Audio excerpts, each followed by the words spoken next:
జై శ్రీరామ్. నమస్కారం అండి. 2025 సంవత్సరంలో శని గ్రహ మార్పు అనేది జరుగుతున్నది. 2025 మార్చ్ 29వ తేదీ నుంచి శని కుంభరాశి నుంచి మీనరాశికి వెళ్ళి సంచారాన్ని ప్రారంభం చేస్తున్నారు. ఏదైతే శని గ్రహ మార్పు మీనరాశిలో సంచారం జరుగుతున్నదో ఈ 2.5 సంవత్సరాల పాటు ద్వాదశ రాశుల వాళ్ళకి ఎలాంటి ఫలితాలు రాబోతున్నాయో తెలుసుకుందాం. ముఖ్యంగా దానికన్నా ముందు శని గ్రహం గురించి కొన్ని విషయాలు మీకు చెప్తాను. ఎందుకంటే మీరు అర్థం చేసుకోవాలి అనే ఉద్దేశంతో దీన్ని ఎవరు కూడా సోది అని అనుకోవద్దు. ఇక్కడ ముఖ్యంగా మన జన్మ జాతకంలో శని ఏ స్థానాల్లో ఉన్నాడు, ఎలాంటి సిచ్యుయేషన్లో ఉన్నాడో తెలుసుకోవాలి. శని బలిష్టంగా ఉన్నప్పుడు ఎలాంటి ఫలితాలు వస్తాయి ఆ ఒక వ్యక్తికి, శని బలహీనంగా ఉన్నప్పుడు ఎలాంటి ఫలితాలు వస్తాయో మనం ముందుగా తెలుసుకుందాం. శని ఒక వ్యక్తి జాతకంలో బలిష్టంగా ఉన్నప్పుడు, శని అంటే ఏంటి, శని గ్రహం అంటే ఏంటి, సమాజంలో ఉన్న ఒక మనకంటూ సమాజంలో ఒక గుర్తింపు ఉంది, సమాజంలో మంచి స్టేటస్లో ఉంటున్నాము, మంచి జాబు, అటు రాజకీయంలో కావచ్చు, అటు ఏదైనా బిజినెస్ వైజ్ కావచ్చు, మనం మంచి పొజిషన్లో ఉన్నాము అంటే దానికి కారణం శని గ్రహం. పెద్ద పెద్ద మేనేజర్లు, పెద్ద పెద్ద పొలిటీషియన్స్కి అందరికీ కూడా శని గ్రహం ప్రముఖమైన పాత్ర అనేది వస్తుంది. ఇక్కడ ఎందుకు అంటే మన కింద ఉన్న వాళ్ళందరూ మన మాట వినాలి అంటే అది అక్కడ శని గ్రహం చాలా బలిష్టంగా ఉండాలి. శని ఎవరి జాతకంలో బలిష్టంగా ఉంటాడో అలాంటి వ్యక్తికి ఆత్మవిశ్వాసం ఎక్కువగా ఉంటుంది. తర్వాత భయం అనేది ఉండదు. సమాజంలో మంచి గుర్తింపు, పేరు ప్రఖ్యాతులు అనేది వస్తూ ఉంటాయి. తర్వాత ముఖ్యంగా ఈ ఒక జాబ్లో మెయిన్ కర్మకారకుడు, వృత్తికారకుడు శని బలిష్టంగా ఉన్న వ్యక్తి జాతకులకి ఉద్యోగం విషయంలో ఎటువంటి ఇబ్బందులు ఉండవు. తర్వాత సమాజంలో కీర్తి ప్రతిష్టలు ఎక్కువ అవుతూ ఉంటాయి రోజు రోజుకి కూడా. శని బలిష్టంగా ఉన్నప్పుడు ఇలాంటి మెయిన్ ఆత్మవిశ్వాసం, కాన్ఫిడెన్స్ అని అంటాం. దానికి రీజన్ ఎవరు అంటే శని గ్రహం. అదే శని బలహీనంగా ఉన్న జాతకులు, శని బలహీనంగా ఉన్నప్పుడు ఆ వ్యక్తి ఎలాంటి సిచ్యుయేషన్ ఫేస్ చేస్తాడు, ఆత్మవిశ్వాసం ఉండదు, చుట్టూ భయం అనేది ఉంటుంది, సంఘంలో గౌరవ మర్యాదలకి హాని కలుగుతూ ఉంటుంది. తర్వాత వృత్తి వ్యాపారంలో అభివృద్ధి లేకపోవడము, ఏ చిన్న వృత్తి చేసుకుంటూ లైఫ్ని లీడ్ చేయవలసిన ప్రమేయము, సరైన ఉద్యోగ అవకాశం లేకుండా ఉండడము, ఇలాంటివన్నీ కూడా శని బలహీనంగా ఉన్నప్పుడు జరుగుతాయి. ఆ వ్యక్తి అంటే ఆ దశ వచ్చినప్పుడు, లేదా శని ఏ స్థానాల్లో ఉన్నాడు మీరు ఒకసారి చూడండి. ఇప్పుడు మీనరాశికి వెళ్ళి సంచారాన్ని ప్రారంభం చేస్తున్నారు శని గ్రహం. మీనరాశిలో అష్టకవర్గ బిందువులు ఎన్ని ఇచ్చారో చూసుకోవాలి. అష్టకవర్గ బిందువులు చాలా ఇంపార్టెంట్. ఇప్పుడు కొంతమంది చెప్తూ ఉంటారు, ఇప్పుడు మీరు కామెంట్స్ కూడా చేస్తూ ఉంటారు, ఇప్పుడు ఈ రాశికి లాభశని, లాభగురు, అద్భుతంగా ఫలితాలు వస్తాయి, కోట్లు సంపాదిస్తారని తమ్నెల్ చూసి మీరు వెళ్ళి చూస్తూ ఉంటారు. బట్ అక్కడ మీరు కింద రాస్తూ ఉంటారు మీరు చెప్పినట్లు జరగట్లేదని. ఎందుకు? గోచారం వేరు, జన్మజాతకం వేరు. ఎలా మ్యాచ్ చేసుకోవాలి గోచారానికి, జాతకానికి? ఇప్పుడు మీకు ఒక ఎగ్జాంపుల్ ఇస్తాను. ఇప్పుడు మీకు తెలుసు ఆల్రెడీ ఏలనాటి శని, అర్ధాష్టమ శని, పంచమ శని, అష్టమ శని అని ఈ ఒక జన్మరాశి నుంచి, అంటే చంద్రుడు ఏ రాశిలో ఉంటాడో అది మనకి జన్మరాశి. ఆ జన్మరాశి నుంచి వ్యయస్థానానికి వచ్చినప్పుడు మనకి ఏళ్ళనాటి శని ప్రారంభం. ఏళ్ళనాటి శని అంటే 7.5 సంవత్సరాల పాటు ఉంటుంది. ఇక్కడ వ్యయస్థానంలో 2.5 సంవత్సరాలు, జన్మరాశికి వచ్చినప్పుడు 2.5 సంవత్సరాలు, ద్వితీయానికి జన్మరాశి నుంచి నెక్స్ట్ హౌస్ ద్వితీయానికి వచ్చినప్పుడు 2.5 సంవత్సరాలు, ఇలా 7.5 సంవత్సరాలు. అర్ధాష్టమ శని అంటే జన్మరాశి నుంచి చతుర్థ భావానికి శని సంచారం చేసేటప్పుడు దాన్ని అర్ధాష్టమ శని అంటాం.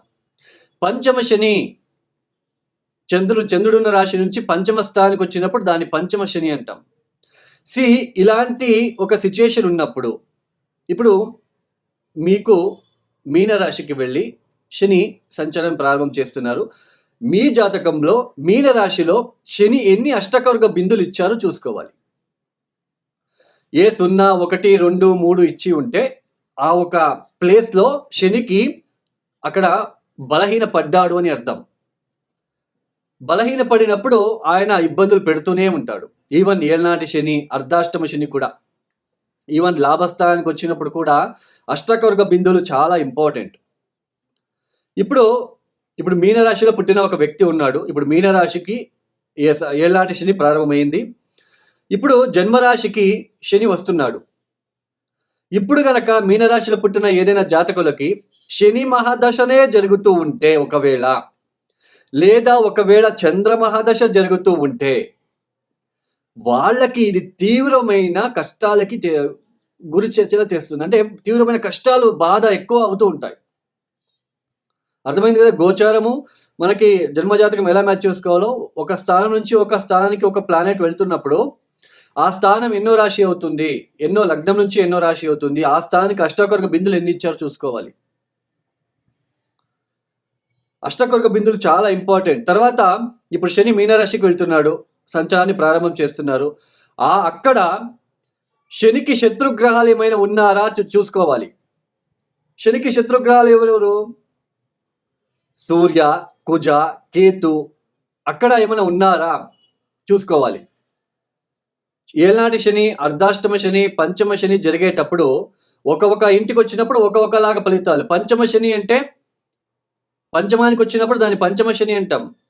సామాన్యంగా కర్మకారకుడు పంచమానికి వచ్చినప్పుడు బుద్ధిశక్తి, ఆలోచన విధానం. పంచమ స్థానం అంటే ఏంటి? బుద్ధిశక్తి, ఆలోచన విధానము, సంతానము, మన అభిరుచి. అలాంటి స్థానానికి వచ్చినప్పుడు ఎలాంటి మనకి ఆలోచన ఇస్తాడు శనిదేవుడు అంటే, కష్టపడి పని చేయడం ఎందుకు, షార్ట్ కట్లో వెళ్ళిపోదాం, జూజాడము, బెట్టింగ్లు, ఇన్వెస్ట్మెంట్ చేసి డబ్బులు నష్టపోవడం లాంటిది. అక్కడ అలాంటి సిచ్యువేషన్ ఏర్పడుతుంది. ఒక్కొక్క ఇంటికి వచ్చినప్పుడు ఒక్కొక్క లాగా ఫలితాలు అనేది వస్తూ ఉంటాయి. అన్నీ కూడా ఒకేలాగా ఉండవు. ఈ సమయంలో కూడా పరిహారాలు చాలా ఇంపార్టెంట్ అండి. జంప్ స్టోన్ వేసుకోవడము, నీలమణి జంప్ స్టోన్ వేసుకోగానే పంచమ శని, అర్ధాష్టమ శని ఇబ్బందులు తగ్గుతాయి అని నమ్మడము. తర్వాత నల్ల బట్టలు వేసుకోండి అని చెప్తూ ఉంటారు కొంతమంది. శని ఇబ్బంది పెట్టడానికి వచ్చినప్పుడు ఆయన వస్తువులు ఎందుకు వేసుకోవాలి అండి? అందులోన జంప్ స్టోన్ అంటే అంత మంచి ఫలితాలు వస్తాయి అని మాత్రం అనుకోవద్దు. ఒక జంప్ స్టోన్ ధరించగానే మనకి అంతా కర్మ నుంచి బయటపడతాము. This is fake sentence. Jump stone వేసుకోగానే మనకి ఉద్యోగాలు వస్తాయి, ఫేక్. మనకి ఇదే ఎందుకంటే మనము అత్యాశ ఎక్కువైపోయింది. మనలో అత్యాశ ఎక్కువైపోయి తొందరగా కర్మ నుంచి బయటపడాలి, లేదా తొందరగా నేను శ్రీమంతుడైపోవాలి అని అక్కడ నష్టపోతూ ఉన్నారు ప్రజలు. జంప్ స్టోన్ వేసుకోగానే అన్నీ అయిపోతాయి, మంచి ఫలితాలు వచ్చేస్తాయి. This is wrong sentence. ఎప్పుడు గుర్తుపెట్టుకోండి. మన కర్మానుసారంగా మనకి ఏదైనా దశాభుక్తి జరుగుతున్నప్పుడు మనమే కష్టపడి వేల కొద్ది చిన్న చిన్న పరిహారాలు ఉన్నాయండి, వాటిని చేసుకుంటూ వెళ్ళాలి. అప్పుడే దాని నుంచి బయటపడతాం.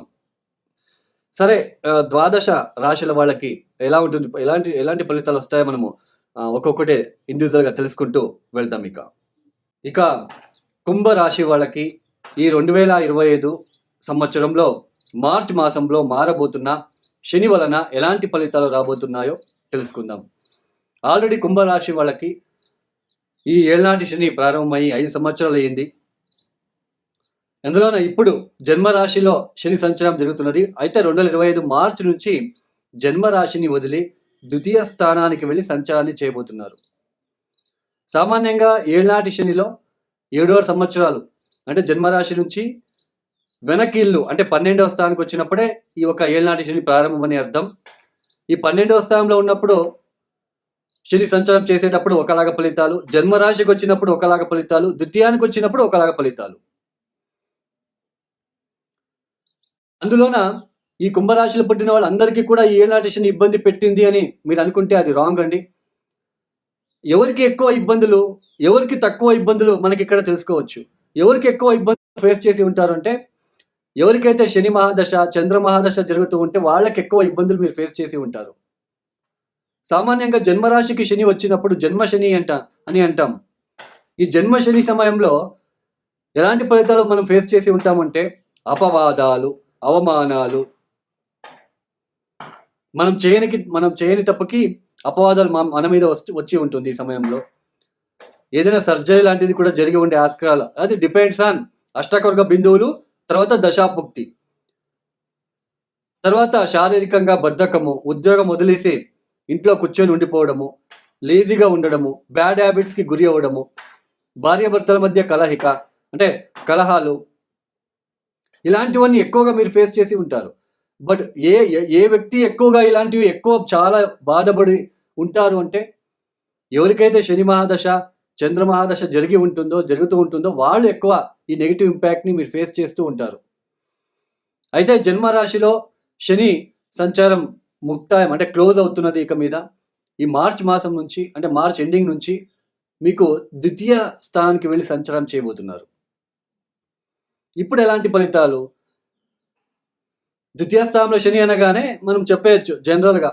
బట్ నేను ఇక్కడ చెప్పేది ఏంటి అంటే, మీ జన్మ జాతకంలో మీనరాశి అంటే మీరు కుంభరాశి ఇప్పుడు ద్వితీయానికి వెళ్తున్నాడు. అంటే మీనరాశి ద్వితీయ స్థానం అంటే మీనరాశి. ఆ మీనరాశిలో శనికి శత్రుగ్రహాలు ఏమైనా ఉన్నారా చూసుకోండి మీ జన్మ జాతకంలో. ఏ సూర్యుడో, ఏ కుజుడో, ఏ కేతువో ఉన్నారో చూసుకోండి. ఒకవేళ సూర్యుడో, కేతునో, కుజుడో ఉంటే ఎలాంటి ఫలితాలు? ఆకస్మికంగా ధన నష్టము, పంటికి సంబంధించిన అంటే మౌత్‌కి సంబంధించిన విషయాల్లో ఇబ్బందులు, అంటే అల్సర్ లాగా, ఎక్స్ట్రా హీట్ వలన, టీత్‌కి సంబంధించిన ఇబ్బందులు, లేదా ఏదైనా యాక్సిడెంట్‌కి గురి అయ్యి మౌత్‌కి సంబంధించిన పెయిన్ లాంటిది మీకు రావడము. అయితే ఇట్స్ డిపెండ్స్ ఆన్ మీ జన్మజాతకంలో ఆ ద్వితీయ స్థానంలో అంటే మీనరాశిలో శనికి శత్రుగ్రహాలు ఏమైనా ఉంటే ఇలాంటివి చిన్న చిన్న రెమెడీస్ చిన్న చిన్న ఇబ్బందులు ఎక్కువగా ఉంటాయి. ఆర్థికంగా ఇబ్బందులు, కుటుంబంలో నిత్యం కలహాలు ఏర్పడుతూ ఉంటాయి. ఒకవేళ మీ జన్మజాతకంలో మీనరాశిలో ఏ గ్రహము లేదు, శనికి సంబంధించిన అంటే శనికి శత్రుగ్రహాలైన ఏ గ్రహము లేదు, ఓకే ఫైన్, ఇది మంచిదే, సేఫ్ సైడ్లో మనం వచ్చాము. బట్ శనికి అష్టకర్క బిందులు ఎన్ని ఇచ్చారు శని అక్కడ మీ జన్మజాతకంలో ఏ 0, 1, 2 ఇలా ఇచ్చి ఉంటే వేళ్లకు భోజనం చేయలేకపోవడము, ఆర్థికంగా ఇబ్బందులు, ఇలాంటివన్నీ కుటుంబంలో కొన్ని ఇబ్బందులు. అందులోనే కుటుంబంలో ఎలాంటి ఇబ్బందులు? ఫైనాన్షియల్ పరంగా ఇబ్బందులు, ఆర్థిక ముగ్గట్టుని మనం ఫేస్ చేయాల్సి ఉంటుంది. ఆర్థికంగా చాలా బాధలు ఏర్పడుతూ ఉంటాయి ఈ సమయంలో. సో ఇలాంటి ఫలితాలు అనేది కనిపిస్తూ ఉంటాయి. ఇట్స్ డిపెండ్స్ ఆన్ అష్టకర్గ బిందువులు, తర్వాత అక్కడ ఏదైనా ప్లానెట్ ఉందా, దశా పీరియడ్ ఏం జరుగుతుంది, దీన్ని బట్టి మనం రిజల్ట్ తెలుసుకోవాలి. అదే అష్టకర్గ బిందువులు 4, 5, 6 ఇచ్చి ఉంటే ఇబ్బందులు పెట్టినా శనిగ్రహం మనల్ని సేవ్ చేస్తాడు ఆయన. ఎందుకంటే ఆయన స్ట్రెంగ్త్ ఎక్కువగా ఉంటుంది ఆ ప్లేస్లో. మొత్తానికి ఈ జన్మశని నుంచి ఈ కుంభరాశి వాళ్ళు బయటపడుతున్నారు. ఇది ఒకటే మీకు ప్లస్ పాయింట్. ఇన్ని రోజులు ఉన్న బాధలు, ఆ నెగిటివ్ ఇంపాక్ట్ తగ్గుతుంది. తర్వాత ఈ సంవత్సరంలో మే మాసం నుంచి మీకు గురుబలం కూడా రాబోతున్నది. సో ఎక్కువ బాధపడాల్సిన అవసరం లేదు. ఈ కుంభరాశి వాళ్ళు తప్పనిసరిగా ప్రతి శనివారం కూడా కాకులకి ఆహారాన్ని ఇవ్వండి. నల్ల నువ్వులు, బెల్లం కలిపిన వాటిని తీసుకొని రోడ్ సైడ్ ఆకలితో ఉన్న ఆవులకి తినిపించండి. తర్వాత మీరు చేయాల్సిన పని ఏంటంటే డ్రైవింగ్ చేసేటప్పుడు చాలా జాగ్రత్తగా డ్రైవ్ చేయాలి ఈ సమయంలో. తర్వాత షూరిటీ సంతకాలు వేయద్దు, బిజినెస్ ఎక్స్పాన్షన్ వద్దు. మీ జన్మజాతకము దశా పీరియడ్ చూసుకొని చేసుకోండి. ఎవరికైనా పర్సనల్ హారోస్కోప్ కన్సల్టేషన్ కావాలంటే డిస్ప్లే అవుతున్న నెంబర్కి మీరు నేరుగా నాకు కాల్ చేయొచ్చు. నేనే మీకు ఎక్స్ప్లెయిన్ చేస్తాను. మీరు ప్రాబ్లం చెప్పుకోవాల్సిన నెసెసిటీ లేదు. మీరే ప్రాబ్లం చెప్పుకుంటే ఇంకా నేను అవసరం లేదు కదా. నేను ఎక్స్ప్లెయిన్ చేస్తాను ఏ ప్రాబ్లము, ఏ దశ పీరియడ్, మీరు ఎటువంటి బాధలు పడుతున్నారు, దానికి రెమెడీస్ ఏం చేసుకోవాలి, ఎన్ని రోజులు చేసుకోవాలి, ఎప్పటి నుంచి బాగుంటుంది, ఇలా ప్రతి ఒక్కటి కూడా ఎక్స్ప్లెయిన్ చేయడం జరుగుతుంది. సో ఎవరికైనా కావాలంటే కన్సల్టేషన్ మీకు డిస్ప్లే అవుతున్న నెంబర్కి మీరు నేరుగా కాల్ చేయండి. ఈ యొక్క వీడియో మీకు నచ్చితే లైక్ చేయండి, షేర్ చేయండి, సబ్స్క్రైబ్ చేసుకోండి. సర్వే జనో సుఖినో భవంతు. ధన్యవాదములు. జై శ్రీరామ్.